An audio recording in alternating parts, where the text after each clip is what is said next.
அவங்களுமே ஒரு அச்சத்தோட தான் திமுகவுல இணைஞ்சிருக்காங்க அப்படின்னு சொல்லி வெளியில பேசிக்கிறாங்களே. அச்சம் அச்சம் யாருக்கு அச்சம்? பிரேமலதா அவர்கள். அவங்களுக்கெல்லாம் அச்சம் இல்லை.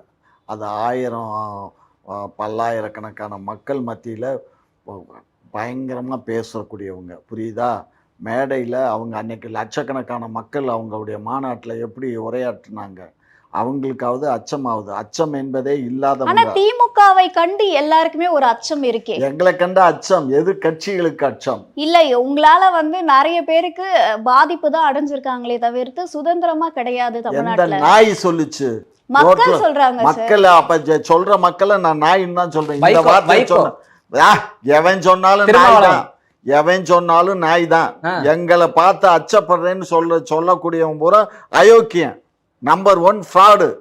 ஆகையினால நீ எங்களை பத்தியோ எங்களுடைய கட்சியை பத்தியோ தவறாக சித்தரிக்கிற வேலையை விட்டுட்டு உண்மையை பேசுங்க, நேர்மையா சேனல் எடுங்க சார். அதாவது ஆல்ரெடி திமுக